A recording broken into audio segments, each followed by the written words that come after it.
Budget में क्या सस्ता होगा, क्या महंगा होगा, किसको राहत मिलेगी, किसके लिए मुश्किल होगी, ये सब कुछ इस बजट की कॉपी में लिखा हुआ है। आप देखिए संसद भवन में बजट की कॉपी आ गई है। हालांकि ऑनलाइन हो गया है बजट। निर्मला सीतारमण जो वित्त मंत्री हैं वो टैबलेट के जरिए बजट पेश करती हैं। हाईटेक हो गया है बजट, ऑनलाइन हो गया। फिर भी जो बजट की कॉपी हैं वो यहाँ पर भारी सुरक्षा के बीच संसद भवन के अंदर जाएंगी। कुछ लोगों को ये कॉपियाँ दी जाती हैं, ये प्रिंटेड कॉपीज़ हैं। ये कॉपीज़ बहुत सुरक्षा में रखी जाती हैं क्योंकि अगर ये बाहर आ गई तो न सिर्फ शेयर बाजार बल्कि अर्थव्यवस्था में भी उथल पुथल होने की गुंजाइश होती है। इसमें बहुत ही सीक्रेट चीज़ें हैं जिनको पता लग जाने के बाद बहुत सारे ऐसे लोग हैं जो इसका नाजायज़ फ़ायदा उठा सकते हैं। इसलिए इनको सील्ड जो बैग्स हैं उसमें लाया गया है संसद भवन के अंदर। अच्छा, आकाश जिंदल 10 सेकंड में बता रहे हैं रेवेन्यू कहां से आएगा। जल्दी से आकाश जिंदल, सारे पूछ रहे हैं 10 सेकंड में बताइए रेवेन्यू कहां से आएगा। बिल्कुल 10 सेकंड में बताऊंगा। मेजर डिसइन्वेस्टमेंट का टारगेट आने की उम्मीद है। हिंदुस्तान की जीडीपी ग्रोथ दुनिया में फास्टेस्ट है।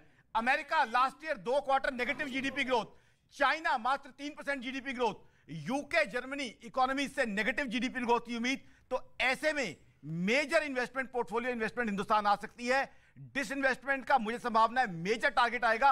और जो सब सवाल पूछ रहे हैं पैसा कहां से आएगा, पैसा आएगा डिसइन्वेस्टमेंट से। आकाश जी वो सवाल ये भी आता है ना कि डिसइन्वेस्टमेंट का टारगेट कितना पूरा हुआ अभी तक। इस बार पूरा होगा। क्यों इस बार पूरा होगा? धरातल को समझे, ग्राउंड रियलिटीज को समझे। पहले ग्राउंड रियलिटीज डिफरेंट थी, इस बार हम क्लियरली बाकी दुनिया को 2.5 गुना से आउटपेस कर रहे हैं। दुनिया की जीडीपी ग्रोथ सुनिए, मात्र 2 से 2.5%। हम ग्रो करने वाले हैं 6.8% पे। दुनिया का व्यापारी वहां जाता है जहां उसको कमाई होती है, पैसा मिलता है। तो डिसइन्वेस्टमेंट आ रहा हूं अब उनके बाद आपके पास ऐसी बात हुई कि घर का सोना बेच बेच के हम कहें कि हम अमीर होते जा रहे हैं। तो ये निजीकरण का रास्ता जो है ये कोई ठीक नहीं है। सिर्फ डिसइन्वेस्टमेंट से हम उम्मीद जाहिर करेंगे सही नहीं है। एक अच्छी बात है, एक अच्छी बात ये है कि जो प्राइवेट सेक्टर की बात रजत जी ने बोली है ये सही बात है, क्योंकि एक्चुअली में देखा जाए 2014 के बाद प्राइवेट सेक्टर को इम्पेटस मिला है, प्रॉफिट्स बढ़े हैं। तो यानी हम कॉर्पोरेट टैक्स से सुपर रिच टैक्स जो निर्मला जी ने खुद प्रपोज किया था, तो वो क्यों एक प्रेशर के चलते। बताइए राहुल जी। हाँ बताइए। मैं केवल कह रहा हूँ कि मध्यम वर्ग को लाभ क्यों नहीं मिल सकता। जो लोग कह रहे हैं कि भाई स्पेस नहीं है, स्पेस तो पूरी तरह से है। आपने अगर कॉर्पोरेट टैक्स को घटा के 15% पे ले आए, इन्वेस्टमेंट कितना आया है? आपके पास इन्वेस्टमेंट नहीं आया, उन लोगों ने अपना बैलेंस शीट सुधारने का काम किया है। अब ऐसे स्थिति में समय है ये कि आप देश के मध्यम वर्ग को, जो कि हमेशा देश के विकास के साथ खड़ा होता है, हर समय होता है, उसको छूट मिलनी चाहिए। कॉर्पोरेट टैक्स में फिर से वृद्धि कीजिए। अगर वो मुझे समझ में नहीं आ रहा है कि आखिर उतनी बड़ी छूट का क्या मतलब था उसमें।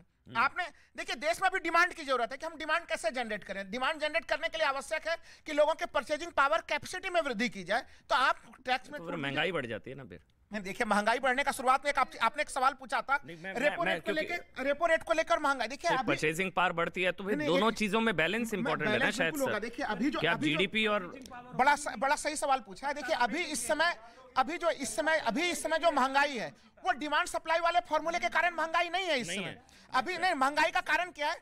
आपने डीजल पे, पेट्रोल पे, अलग अलग चीजों पे इनडायरेक्ट टैक्सेस वो काफी बढ़ाए हुए, उस कारण से महंगाई है आपका। ठीक है, तो इसलिए इसको पहले आप बोलिए। अमन जी ये सवाल उचित नहीं है कि परचेजिंग पावर बढ़ जाएगी तो महंगाई बढ़ जाएगी। ऐसा नहीं होना चाहिए। लोगों की परचेजिंग पावर बढ़ाइए, उससे डिमांड बढ़ेगी। हमारा मध्यम स्केल का जो उद्योग है उसका धंधा पानी बढ़ेगा। पॉजिटिव बात करिए। और ऑर्गेनाइज्ड सेक्टर के अंदर देखिए अब मैं लेकर के बैठा हुआ था, चार्ट बना के बैठे हैं आज। 2022-23 के बजट की अगर बात करूंगा तो उसकी अगर आंकड़े निकालूंगा तो 30 लाख करोड़ का पिछले साल 21-22 का बजट, फिर उसके बाद आ जाता 22-23 का बजट 34 लाख करोड़ का, और इस बार का जो बजट था 22 और 23 का वो 39 लाख करोड़ रुपए का बजट था। तो तीनों बजट को जब मैं देख रहा था उठा करके तो कितना जो है फिजिकल डेफिसिट आ रहा था। अब आप बात करते हैं, जहां ये बात हो रही थी वो ऑर्गेनाइज सेक्टर की बात हो रही थी। अनऑर्गेनाइज सेक्टर के बारे में तो कोई बात ही नहीं कर रहा, जो सबसे ज्यादा टैक्स दे करके आता है। चलिए आप बात कर लीजिए, जो देश की एसेट्स आती हैं वो युवा आते हैं और किसान आते हैं। आप बताइए, आज भी किसान सबसे ज्यादा परेशान है और सबसे ज्यादा टैक्स भी किसान देता है। तो किसानों के लिए क्या राहत दी है सरकार ने? क्योंकि 2022-23 तक तो किसानों का आय दोगुनी हो जानी चाहिए। हम ये कह रहे हैं कि इस एक्सपेंडिचर बढ़ाओ, लोगों के पास पैसा है। आरबीआई की रिपोर्ट कहती है कि नोटबंदी के पहले से ज्यादा कैश लोगों के पास है, पैसा है लोगों के पास है, लोगों के पास पैसा है। आप लगातार आरबीआई रेट बढ़ा रही है ताकि पैसा डिपॉजिट में आ जाए, उससे ज्यादा उसका होने के बाद भी महंगाई बढ़ रही है। तो महंगाई का कारण क्रय शक्ति बढ़ने से नहीं है, महंगाई का कारण किसी और कारण से वो देखना होगा।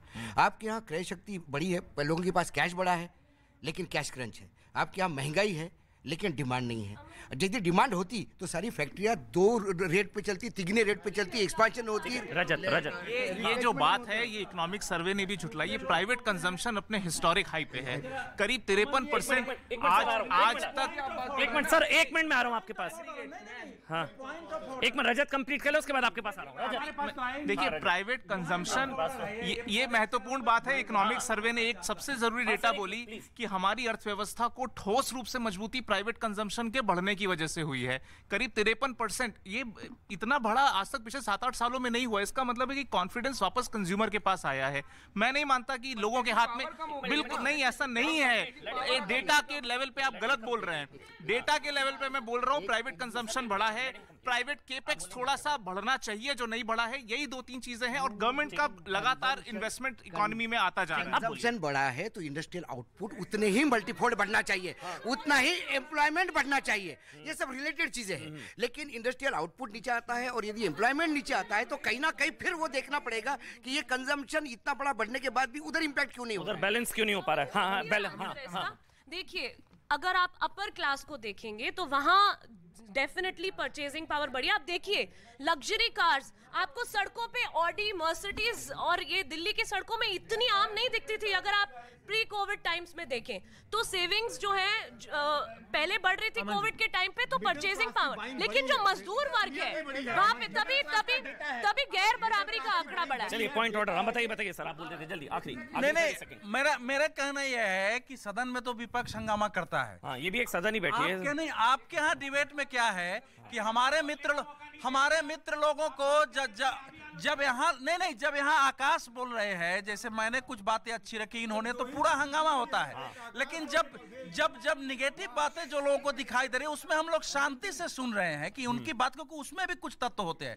मेरा कहना यह है कि दूसरे का विचार भी जो आ रहा है, अब दत्ता जी बोल रहे थे तो सब हंगामा कर रहे थे पीछे से बैठे हुए।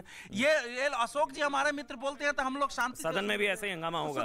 तो ये इसलिए मैं पॉइंट ऑफ ऑर्डर उठाया कि भैया हम लोगों के पास बुद्धि है, थोड़ा शांति से सुन लीजिए। आप लोग जितना तस्वीर हम देख रहे हैं, संसद सत्र शुरू हो चुका है, 11 बज चुके हैं। अब किसी भी वक्त जो है बजट पेश किया जाएगा। हाँ बोलिए दत्ता जी। देखिए यहाँ पे वित्त मंत्री निर्मला सीतारमण आपको नजर आ रही है।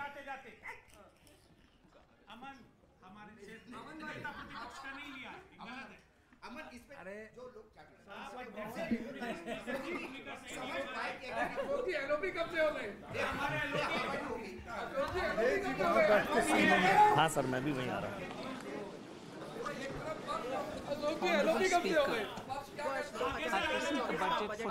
हाँ वैसे 2024